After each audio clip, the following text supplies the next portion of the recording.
Are you proud to be Hispanic? Hispanics in Florida now have the first Hispanic car license plate in the United States. Be a proud Hispanic. Put the Hispanic plate on your car. I want to be a doctor. I want to be a scientist. I want to be an engineer. I want to be a police officer.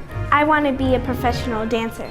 By getting the Hispanic plate for your car, you will support scholarships and community programs. Call now or visit HispanicAchievers.org.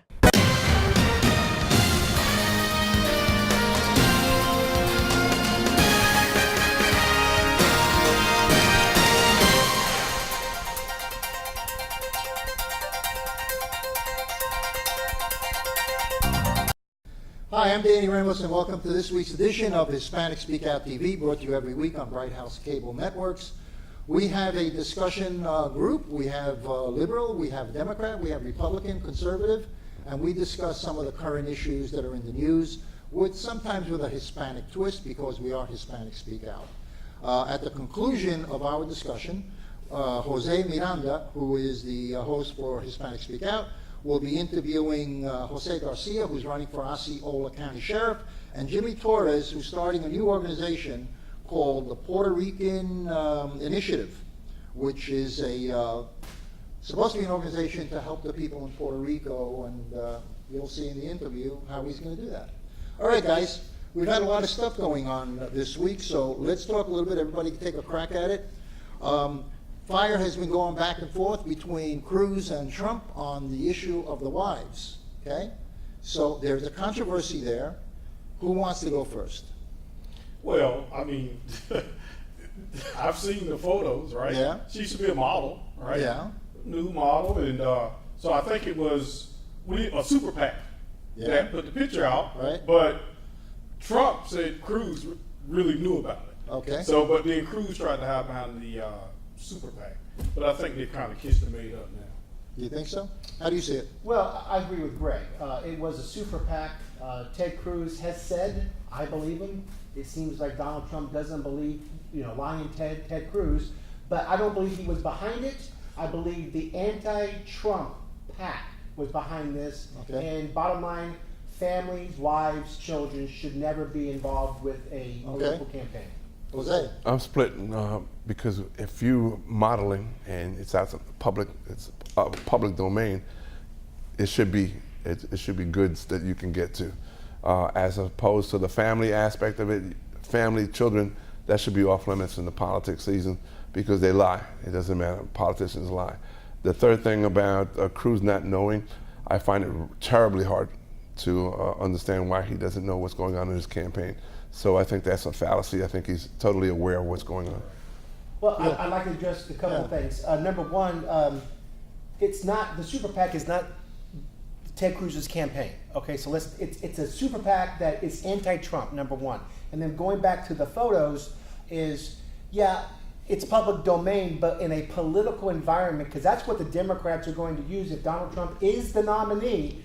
Hillary and the Democrats are going to exploit this photo, if you will. So, and my friend over here is a liberal Democrat. But all fair and love in politics, right? Yeah. Well, I'm just saying it shouldn't be out there. It has no place in political. Well, then she shouldn't have posed for it. Okay, let's put it that way. She shouldn't have posed, and it wouldn't have an issue. Okay, so that's part of. And the fact that you continue, it's a Republican denial, which is constant, and the Democrats do it as well. They don't know what's going on with their PAC. It's bullpucky. Okay, they have an idea what's going on. Super PACs are not supposed to be talking to the candidates. Yeah, that's right. I think that, but they have a common agenda. So there's the difference. In other words, it's a Republican super PAC that ran a photo which was in the Utah campaign. They only ran that photo specifically to the evangelicals in Utah in order to sway the vote against Trump. I would call them Mormon. They didn't run it. Okay, all right, well, whatever. But in other words, it was strategically used for a particular campaign to support Cruz. Now, the super PAC is Republican, Cruz is Republican. So whether Cruz knew about it or not, there is a common agenda. It's an umbrella. Yeah. It's an umbrella. They have an idea. So maybe Cruz didn't know about it, but it was a Republican initiative I understand, but Danny, to win that particular state. I understand, Danny, but But this is kind of important, okay? This is kind of dirty-handed. Again, the super PAC did it on their own. I understand they want to stop Trump. Ted Cruz wants to stop Trump because he's trying to become president of the United States. So don't throw him under the bus because his super PAC had some sort of commonality. Well, then he should have come out and he should have denounced the use of that photograph. And he didn't. And he did not. He did not denounce it. So when you're going down the line, I think it's not. this is all politics. Yeah. You know, it's political bantering. Right. You know, in the end, in politics these days, it's winning, not how you get there. Right. You can get there as dirty as you can as long as you win. Correct. In Right. this particular case, that super PAC was a Republican super PAC, played a real dirty game. Now, whether Cruz is attached to it or not, there's no proof of that. Right. But it's still a Republican agenda, which is wrong. They really went down. But the wrong Trump said he was going to spill the beans on his wife. What was Yeah, that? but that was all about, you know, the only thing that they've mentioned is that she had a nervous breakdown and, you know. I wouldn't too married to Ted Cruz. It wasn't a nervous breakdown. It was a battle with depression about 10 years ago. Nervous breakdown. All right, About but depression. the reality is none of this stuff deserves to be in a political campaign. It None doesn't of this belong. stuff, It doesn't belong in a you know, campaign. it doesn't belong in a campaign. We're all agreed on Ted that, right? Cruz drove his wife Okay. almost right. crazy. We're going towards the convention now, the Republican convention, all right? Do you believe, and I'm going to address it to you, that if Trump was only 50 points short, Right. do you believe that they should have an open convention and redo it all over again with the convention delegates and forget about the votes of the people? Great question. Throughout the GOP history since 1854, Lincoln was number 3 when it came to the first ballot. He won on the 3rd ballot. Rice Primus has been talking about that he's the chairman of the GOP, and he has eloquently stated that the rules are you have to receive 1237, everybody has to vote their delegates on the first ballot, and then all bets are off. That's been the rules since 1976. We've had ballot after ballot go to contested convention way Okay, in but advance. let's take it. Well, let me, I want to address yeah. it. So to make a rule change because this has not happened since 1976 because maybe the American people, let's just say, oppose that Donald Trump has 200 more than Ted Cruz, okay? John Kasich, in my opinion, shouldn't even be there because there's rules. These two people should fight it out, and if Ted Cruz were to be number 1 over Donald Trump because he got more delegates during the contested convention, he should be president, and vice versa. You're not going to say, okay, you got 1235, we'll just give it to you. That's not how it Well, works. in other words, if he was too short, they wouldn't get it. That's right. That's Okay. exactly right. All right. So in other words, now here's the basic philosophy of this, though. Yes. The basic philosophy of this is he got his votes by winning the public vote. When you go into a convention, that convention is not represented by the votes of the people. It's represented by the inside Republican Party. delegates. Right. The delegates. Now, the delegates may or may not represent the people in their states because they have an agenda and they're going to be bought. You know, they're going to be bought. Hey, you know what? Every convention says, hey, it's negotiating in the back room. Everybody knows that. And you know what? You do this and we'll give you this. Let me give you another, again, a quick history lesson. It's been happening since the GOP was founded in 1854. Ballot after ballot. Okay, that's great. Well, I just gave you like 5 minutes, man. But go ahead, hurry up, come on, wrap this thing up, I'm going to man. wrap it up. Let's go. Okay, okay. So we're trying to get a coalition of delegates who represent the people of the states, the legislators who the people elect that go to the convention. So let's leave it the way You it really is. believe the delegates are going to go along with the voters? You really believe that they're not going to? Well, first of all, they're not going to shift for their own 35%, benefit. 35% because we've had all these people want Trump. The other 65% don't want Trump. And Well, I you have the so floor, brother. hope that this is going to happen.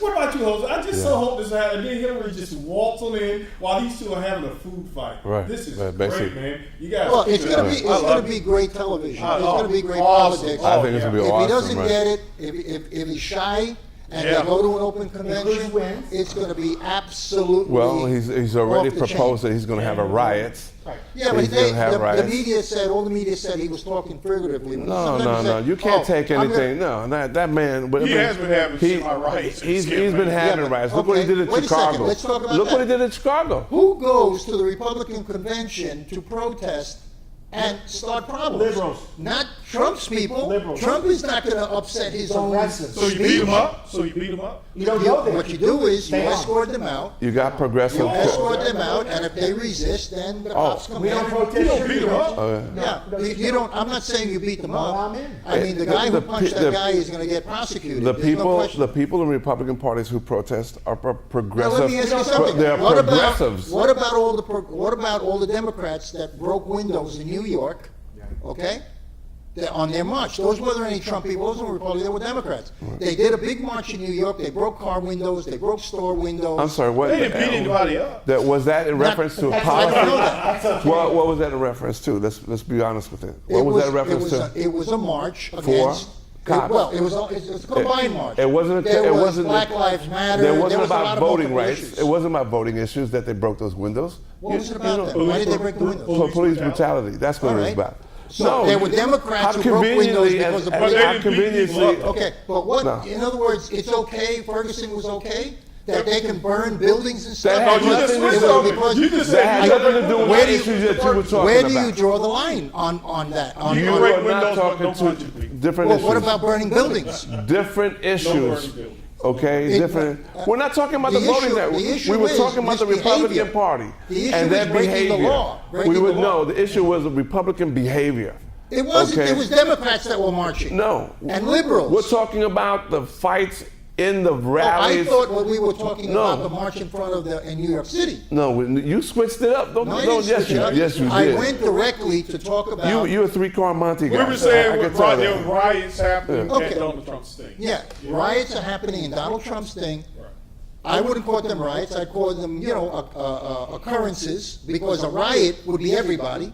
You get 2 or 3 people, they get into a fight. A mild beat down. It's not. A mild beat down. Well, you want to know something?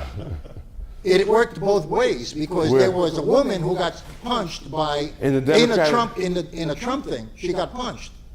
So All you see there's is no aggressiveness question, in there the is no Trump question thing. that emotions are running high on all this stuff. There's no question. And this guy's and there feeling is it. no question that there is misbehavior. There is no question.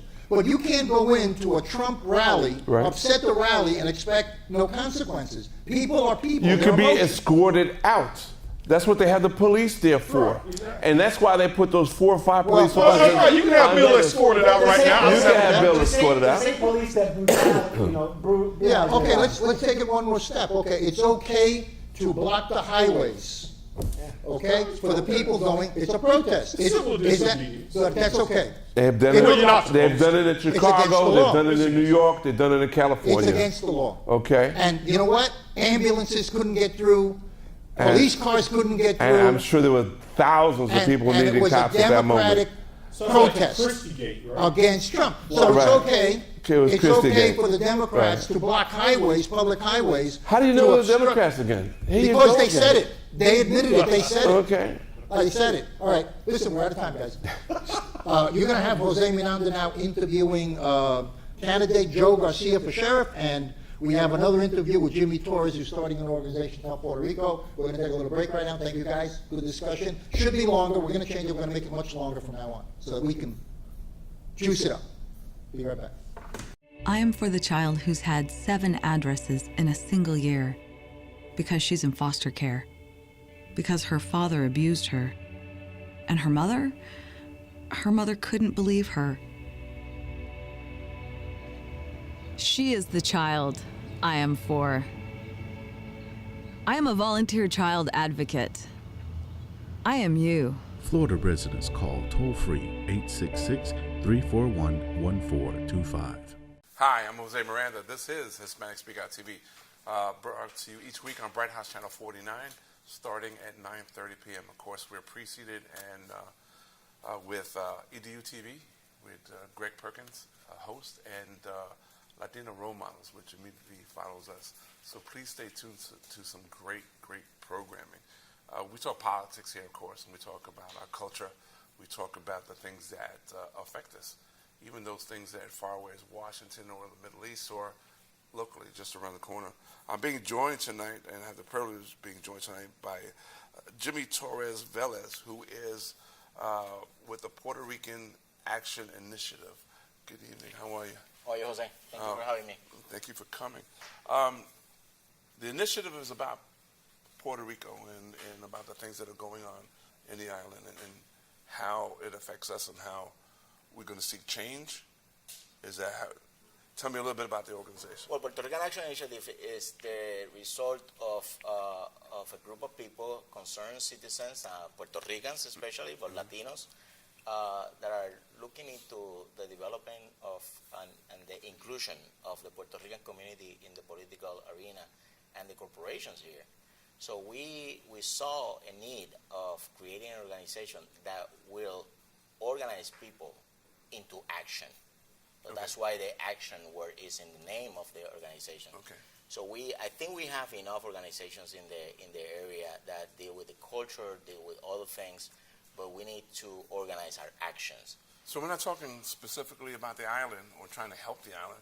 We're talking more about organizational skills. Organizational skills, identifying the leaders of the community, work on the development of them as individuals, to become candidates in the future, to become leaders of organizations. So we're talking about here in the mainland. Here in Central Florida, yes. Okay, so we're not. How are you tying in the island into what you're doing here? So in last summer, we a group of people from different states and from different areas got together and called what was called the National Puerto Rican Diaspora Encounter. Encuentro Nacional de la Diáspora Puertorriqueña. So at that meeting, came people from 13 different states and like 20 different cities, elected officials, and at one point we have like 6 Congress people talking about the situation that is affecting Puerto Rico. Okay. So beside organizing the local people, we're organizing our people to help our mainland, our motherland, our fatherland. I don't know how to say it in English, but la patria. So to help Puerto Rico, and the problem that we have is that no matter how many marches we have in Puerto Rico, so right now is a Puerto Rican University student strike happening. How many people have seen that on TV here? No one. Okay. And the elected officials that are making decisions are people that we vote for them. But they don't pay attention to the situation in Puerto Rico. And Puerto Rico is facing a real crisis. So you're saying your organization is here to establish stuff here that will affect the island? Oh, yeah. Okay, so Absolutely. you're not necessarily dealing with the actions that are already occurring on the island, but you're concerned about developing a process here which will, in the long range, help the island of Puerto Rico. Is that what you're saying? Yes. So we created an agenda that is going to be presented to every single elected official that is looking for the Puerto Rican votes here in Ohio, in Pennsylvania, in New York, in New Jersey, Massachusetts. So we're saying, look, Puerto Rico needs the opportunity to go to and use the bankruptcy laws, what people call Chapter 9. Right. So it's available for everyone in the United States, but Puerto Rico. And we're saying to Patrick Murphy and Grayson, for example, what are you going to do about Puerto Rico? Okay. You're looking for our votes. So that's why you're organizing here. That's why we're organizing here, and that's why we are creating this Puerto Rican agenda, and the Puerto Rican Action Initiative is part of that agenda. Well, tell me about the initiative. How does someone join, for example? So we're in the process of organizing this organization. You've been around a year. Was born a year ago. Okay. At the beginning, it was just a board looking for grants and money that could create the different agencies locally that can help our people. Let me give you an example. You go to New York. You have Aspira. You have different groups. You have upward bound programs. You have organizations helping our people to be better citizens, but at the same time being able to obtain leadership skills. So your group wants to be an Aspira?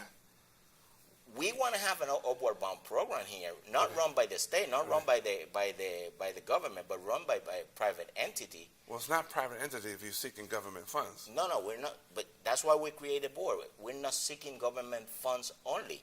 Right. The problem that we are seeing here is that most of the organizations, especially in the Latino and the Puerto Rican community, so when they don't create their own wealth, their own funding, You always depend on the political guy that gives you the money, so you are depend on having a good relationship with that person. But you cited So Aspida every as time- an example. Because Aspida not only get money from the government, Right. they get money from different funders. Okay. So let me give you an example. So if we're looking to create a program to help our teachers that are moving from Puerto Rico to be able to become full teaching personnel here, they need to pass an exam. Right. So sometimes people just need the skills to pass that exam. Okay. We want to be able to help those teachers. I'm Jose Miranda. This has been Hispanic Speak Out TV. We'll see you again next week, same time. Mira, ¿dónde tú estás? Ya estoy aquí, mi vida. ¿Pero qué están tomando? ¿Pero por qué? Porque te traje lo nuevo y diferente, Taíno Light Boricua Beer. Y lo más importante es que es lo nuevo y acabadita de salir al mercado. ¿Y saben buenas? Claro, ambas cervezas tienen los mismos beneficios que una copa de vino. Con menos calorías, la Boricua Beer 6%, fuerte pero con sabor. Y la Taíno Light 4.5% y es artesanal. Eso es. Somos familia, calidad y sabor. Visita boricuabeer.com. Hello, everyone. I'm Jose Miranda, and this is Hispanic Speak Out TV, which is brought to you each week on Bright House Channel 49, starting at 9:30 p.m. We have two shows additionally to us, EDU TV with Greg Perkins, and of course behind us we have Latino role models who highlight those young ladies and women that make you proud. So stay tuned for that as well. We talk about education and politics, of course. We talk about world things. We talk about our families. We talk about the island of Puerto Rico as well. In the state of Florida and beyond. We often deal with police and the government and stuff like that. And tonight I have the privilege and pleasure of introducing you to Jose Sanchez Garcia. Hello, sir. Very honored to meet you. And Jose is running for the sheriff's office in Kissimmee and Osceola County. A difficult job, to say the least. And you're filling some shoes that have been with an individual, with Robert Hansel, for a number of years. It's a challenging job. Challenging job. So I will tell you right off the top, are you crazy? You want to run a very large department. What's up with that? Well, after 25 years as a federal law enforcement officer, I was a federal agent. Okay. And my last 5 years, I did them in Central Florida. Okay. And after working with such a fine group of officers, because remember, the federal government don't have as many in force, many bodies, and a lot of times we have to use assistance from local law enforcement to do their job. And I have to say, there's not an instance where I work with the Osceola County Sheriff Office that I wouldn't do nothing but compliment, because they are very professional. I have no problem. I wouldn't have a second of a doubt to go and direct that department. Now, part of your background, you deal with immigration issues as well, right? Yes, sir. Okay. Your county that you want to run for office is an influx of people from all over the world, okay? That's right. Legal and illegal. And we have a lot of Latinos also coming from the island of Puerto Rico, and probably somewhere about 1,000 a week or 1,000 every other week, right? Yes. So with this mix, how does this affect the way you want to govern your police department? You need to understand that my background in the federal government was in specific law, and the arrests that I performed as a federal agent were to criminals. These were criminal fugitives. That's what I did the last 5 years that I was here. I had nothing to do with grabbing people who were in this country illegally. Right. I was here arresting people who have gone through the process and were found guilty in a court of law, and then they found removable under another court. What I'm saying is because of the influx, we have people who think they're criminals actually from Puerto Rico that come here, that think, the criminality that they performed, we're doing in Puerto Rico, they think they were high end, and then they come to the real world where we have professional criminals here. So how does that influx the way you're going to address it? Because you have to reach out to the community as well. And it's my number one point. Right. I need to bridge the gap between the community and the sheriff office at this time. It is very simple. if a person breaks the law, the person will have to face the law. We're going to have to face law enforcement. And in the degree and the gravity of the crime, then that person will be put through the judicial system. It's just like there's no difference as to how I'm gonna run the law, or I'm gonna run the county as Orange or as Seminole or any other county. Right. Well, tell me something, because now you see more guys in cars and stuff like that. In some larger police departments, I use the example of New York City, which has 44,000 police officers. We actually are told to get out of our police cars and patrol the neighborhood, get to know the people who live there, the citizens there. Right now, policing seems to have gone away from that aspect. Do you plan to try to introduce policing again on that level? Certainly. My number one point in my campaign is to bridge the gap that exists between law enforcement and the sheriff, like as I stated before. Right. The important element is to provide that officer the opportunity to get out of that car. Right. Because right now, Osceola County is operating with only 419 officers on the street.